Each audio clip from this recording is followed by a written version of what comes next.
I'm Rob Johnstone from Woodworkers Journal Magazine. We're here at the National Hardware Show in Las Vegas, Nevada. Now we're also in the ZAR Wood Stain booth. Now most of us know how to apply a wood stain to raw wood and get beautiful results, just gorgeous results. But did you know you can use those same wood stains to upgrade existing painted or stained finishes? What's that technique called? Glazing. Glazing. This is David Moser. He's from ZAR Wood Stains, and he's an expert on glazing. So I don't really understand what glazing is. Can you tell me? Yeah, well, glazing is to cover a painted or stained surface to really modify the tone of it, to create more interest in it. It pops the grain and gives it more of an updated look. Cool. So these are already finished surfaces. Already finished surfaces, and it's a simple process by applying some stain on the existing surface, whether it's your cabinet doors, hardwood floors, or molding. This is a really great way to get an on-trend look to old, dated pieces of furniture. So why don't we have David show us how it's done? Let's start with cabinet doors. Cool. What do you got here? Well, we have two different doors. One is a painted cabinet door and one is a stained and finished cabinet door. And this technique will modify both of those. Absolutely. I'm going to show you how to do that right now. Cool. How do you decide what color to use? Well, on lighter surfaces like this, you're going to want to use a darker color stain so you can see the modified tone and let the wood grain pop. Oh, cool. What about on a painted surface? On a painted surface, like if it's white like this, you could choose any color you want, as long as it's darker so you can see that accent within the panel. Nice. And the distressed areas. All right. Well, let's put some stain on one of these doors. This door has been properly cleaned and it's ready to be glazed. So what we're going to do, I like to use these foam brushes. We're going to use a black color stain and just wipe it all into the surface. So you're just really kind of loading it up there, aren't you? Yeah, just getting it all through the surface. It doesn't matter how you apply it, really. Just get it on. Do you need to get it on every single surface, or can? Well, it depends what you want to do. If you just want to put it in the panel and wipe off the excess, but here I'm really toning this door and glazing the whole door panel. So I like to cover the whole surface. And then once you cover the whole surface, you're going to get a dry rag and wipe off the excess. So it doesn't look like a huge messy bunch of stain on it anymore. It's starting to get some definition. Right. It's fairly easy to do.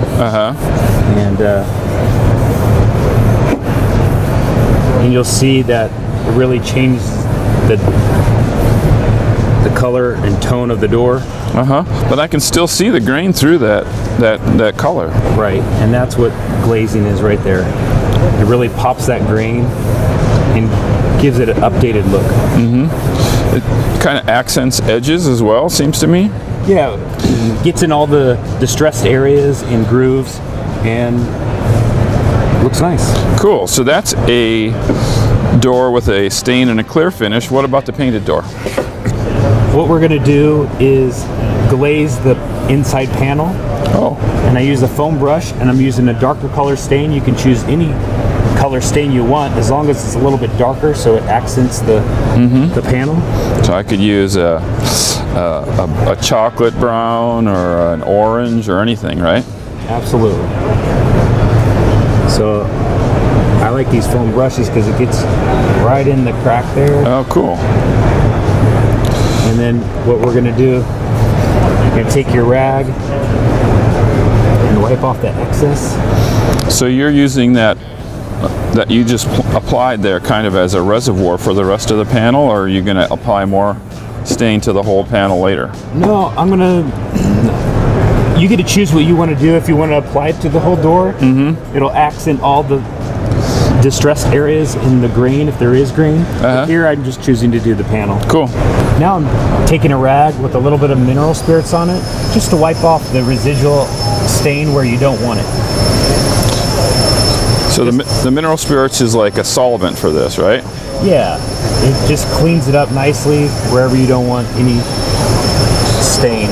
What if you take away too much? Can you put that glaze back on? Yeah, you can put it back on, and that's what the beauty of this is. You can start right over if you don't like what you see. So you could just keep on working this until you're satisfied with your glazed look, but this door looks pretty good. Nice. Very cool. There. So now we've got this door. I see that now, and you taught me about the painted wooden door, but what about this? Yes, this is a fiberglass door that was stained gray and glazed white.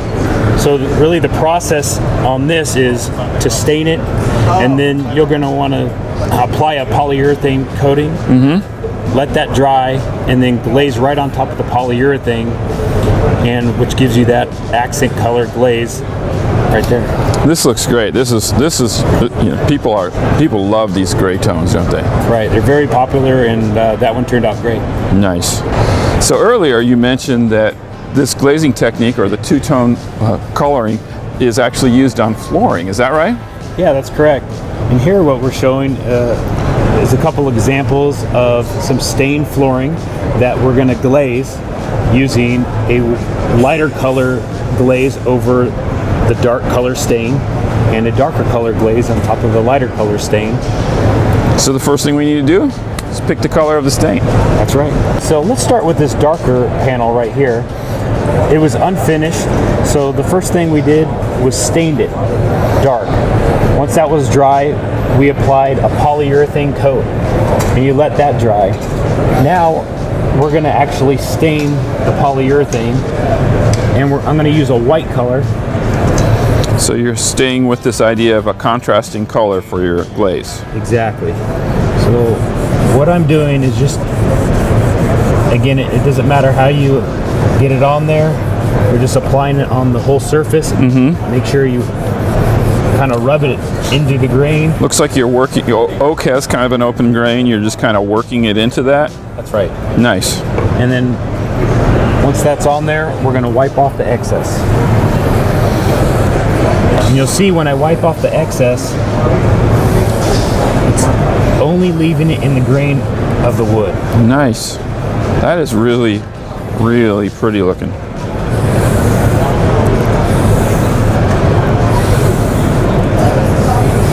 So is this the same as the door? If you're unhappy with your first application, you could put some more on and keep working it? Yeah, that's right. I mean, you can, if you miss a spot, you can go back and touch it up and then wipe off the excess. Nice. Like that. So that's the darker board. What color would you put on this gray one here? I'm going to choose a black color stain. And it's the same process. Just get it on the surface.